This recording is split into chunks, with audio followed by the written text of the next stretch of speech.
اب 40,000 روپیہ رکھ رکھا ہے اس نے، اس سے چھوٹی موٹی دکان شروع ہو سکتی ہے، عید کا موسم آ گیا، اب 15,000 کا بکرا لے آئے گا تو تقریباً آدھی آمدنی، آدھا پیسہ اس کا ختم ہو جائے گا قربانی میں۔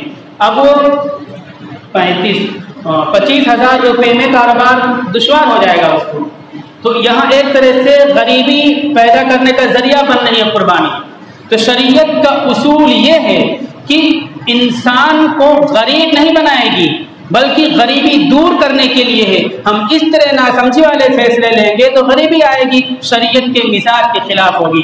تو جو لوگ مالی لحاظ سے کمزور ہیں لیکن صاحب نصاب ہیں تو اپنا فرض کم دام والے جانوروں میں ادا کرنے کی کوشش کریں، بڑے میں حصہ لے لیں، فرض پورا ہو گیا، قربانی ادا ہو گئی اور پیسہ بھی باقی رہ گیا۔ جن کی اچھی حیثیت ہے، بڑے بڑے کاروبار ہیں، آمدنی ہو رہی ہے، وہ اچھے اور قیمتی جانور کو لے کر کے آئیں۔ شریعت کے حکم جان لیجیے، یہ میں 3-4 سال سے 6-7 سال سے ہر عید کے موقع پر کہتا ہوں۔ ایک مکان پہ ہم نے دیکھا، ان کے گھر پہ شیڈ پڑا ہوا تھا، زمین کچی تھی، دیوار اٹھی ہوئی تھی 4 انچ کی، پلستر نہیں تھا، ایک ہی دن میں 3 بکرے کی قربانی انہوں نے کر دی، شوق میں آ کر کے۔ اللہ تعالیٰ ثواب دے گا، اللہ تعالیٰ دل دیکھتا ہے، لیکن 3 میں 1 بکرا کر لیتے، 2 کو بیچ دیتے، پیسہ آ جاتا تو گھر کی ضروریات پوری ہو جاتی، چادر نہیں اترتا، کم سے کم زمین صحیح ہو جاتی، کچھ کام پورا ہو جاتا، ان کے گھر کی عورتیں پوچھا جھاڑو کرتی دوسرے گھروں میں جا کر کے، یہ کام رک جاتا۔ تو یہ غریبی پیدا کی جا رہی ہے ناسمجھی کی وجہ سے۔ تو شریعت چاہتی کہ غریبی نہ ہو بلکہ غریبوں کی ضرورت پوری ہو، تو ایسے موقع پر یہ صورت ہے۔ کام مالی طور پر کمزور ہیں، بڑے میں حصہ لے لیجیے، پیسہ بچا لیجیے۔ مالی طور پر اچھی حیثیت ہے تو پھر قیمتی جانور لے کر کے قربانی کیجیے۔ ایک بات یہ آئی، اللہ کے رسول صلی اللہ علیہ وسلم فرماتے ہیں، اب میں دوسری چیز کر رہا ہوں جانور کے سلسلے میں خریداری۔ کسی جانور کے اوپر لکھا ہوتا ہے اللہ، کسی پہ لکھا ہوتا محمد۔ یہ سوال آ چکا تھا، میں لکھ کر کے دے چکا ہوں سوشل میڈیا پر، پیپروں میں بھی باہر کے آ چکا ہے، لیکن بتانا ضروری ہے اللہ۔ اب اس کو قیمت بڑھاتے جاتے ہیں لوگ، خوب مہنگا اللہ لکھا ہوا ہے۔ کسی جانور کے اوپر کوئی نقش ایسا بن جائے تو اس جانور کے لیے کوئی فضیلت کی بات نہیں ہے، یہ اتفاقی بات ہے۔ اگر یہ تحریر فضیلت کا باعث ہوتی تو روایتیں ہوتی، اللہ کے نبی کا فرمان ہوتا، صحابہ کرام کے اقوال ہوتے۔ تو اس طرح کی تحریریں دیکھ کر کے ناسمجھی نہ کریں، پیسہ نہ پھونکیں۔ جانوروں کے بارے حکم یہ ہے کہ صحت مند ہو، تندرست ہو، عیب نہ ہو، یہ حکم ہے، ایسا ہونا چاہیے۔ بکری بکرا 1 سال کا ہو اور بیل وغیرہ 2 سال کے، اونٹ 5 سال کی، یہ عمر ان کی ہو، یہ حکم ہے۔ رنگ دیکھ، وہ تحریر دیکھ کر کے جانور کو نہیں لپکنا چاہیے، یہ ناسمجھی کی بات ہے۔ روٹی سوشل میڈیا پہ چلاتے ہیں، روٹی پہ لکھ گیا اللہ، اس کو سوشل میڈیا پہ چلاتے ہیں، کیا ملے گا؟ روٹی پہ اللہ لکھ گیا تو کسی کیڑے نے پتے کو کھا لیا، اس میں اللہ لکھ گیا، سوشل میڈیا پہ چلاتے ہیں خدا کی قدرت دیکھو۔ ارے یہ تو اتفاقی بات ہے، خدا کی قدرت تمہاری ذات میں موجود ہے، فضا میں موجود ہے، ہواؤں میں موجود ہے، زمین میں موجود ہے۔ انسان اچانک مر جاتا ہے، لوگ کہتے ہیں کہ اچانک مر گیا، جبکہ حیرت کی بات ہے کہ انسان زندہ کیسے چلتا ہے، کیسے اس کی زبان کیسے کام کرتی ہے، اس کی آنکھیں کیسے دیکھتی ہیں اور وہ کیسے بولتا ہے، یہ حیرت کی بات۔ وفی انفسکم افلا تبصرون، اللہ کی نشانیاں انسان کی ذات میں موجود ہیں۔ روٹی پہ اللہ لکھ گیا، بکرے پہ اللہ لکھ گیا، پتے پہ اللہ لکھ گیا، سوشل میڈیا پہ چلاتے ہیں، یہ بیوقوفی بینڈائی والی باتیں ہیں۔ تحریر کی بنیاد پر کسی جانور کی کوئی فضیلت نہیں ہے۔ جانور کے سلسلے میں خسی اور غیر خسی کی بات آتی ہے۔ خسی جو ہوگا یہ افضل ہے۔ رسول اللہ صلی اللہ علیہ وسلم خسی جانور کی قربانی کیا کرتے تھے۔ ابن ماجہ حدیث نمبر 3122، ابو داؤد مسند احمد حدیث نمبر 25843 اور دوسری سیاح میں روایتیں موجود ہیں۔ اشتراک بشین عظیمتین سمینین اقرنین املحین موجوعین، آپ صلی اللہ علیہ وسلم نے ایک بڑے موٹے سینگوں والے 2 بڑے موٹے سینگوں والے اور خسی بکروں کو خریدا اور قربان کیا۔